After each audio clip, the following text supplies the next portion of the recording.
We were blessed recently to host our dear friend and brother, Justus Miwanda. He was here all the way from Uganda. He's the National Director of International Needs Uganda, and that's one of our global compassion partners. He was here on a short trip, but between meetings, he was willing to come and spend some time with us and share stories of what God is doing in Uganda through international needs. Now here at CrossRoads, we're focusing this whole month on gratitude.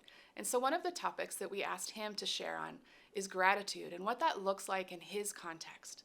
So listen as he shares what he is grateful for, and wait for that note at the end where he gives a bit of a personal story. So looking at our stories, individual stories, but also stories of the organization, there are many areas.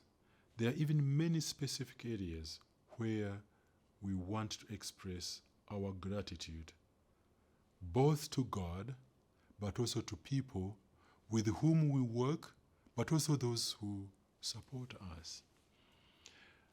Every year, I task my sponsorship manager to write 10 success stories. And actually, all these stories are stories of gratitude, expressing what God has done in the year through our programs. Now, first of all, we need to thank God for the provision.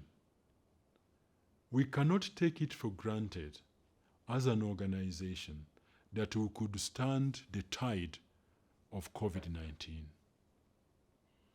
But when we look back, we see that God has really protected us and provided. First of all, he provided resources that we managed to give educational and study materials for all our children, 3,000 plus. They each one got a package to study during the lockdown. We thank God for that.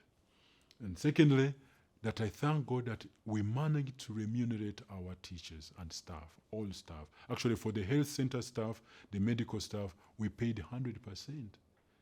And all this came from supporters. So we are thankful to God that we could maintain a small salary vote for all our staff, and they could manage through the pandemic.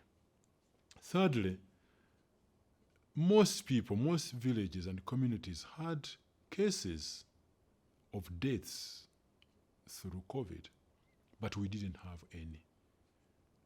All our children were safe, and all our staff, there were a few who were sick, but they all went through it. So we thank God.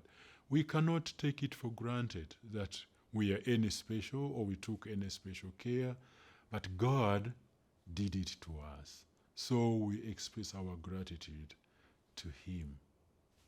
Now, on the other side, I want to express gratitude to the people. Number one, my staff. That these people really stood with us through this pandemic.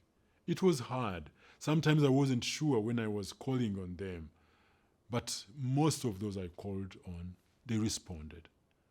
We did something, they accepted to sacrifice their lives to do the work. So gratitude to those staff who have held on to the work so that something goes on in the organization. And again, gratitude to our donors and supporters, those individual families who have sacrificed $1 a day and send it to Uganda for these children, for these mothers, for these grandmothers, so that they could swim through the pandemic. We give gratitude to them. I want, on a personal note, to extend my gratitude to my wife, because she really stood with me. Because in some cases I had to leave them at home and go out, like to reach out in Buyukwe and Kiyindi, and I left them. I'm sure whenever I left home, she was always, oh, what will happen, or what is he bringing back?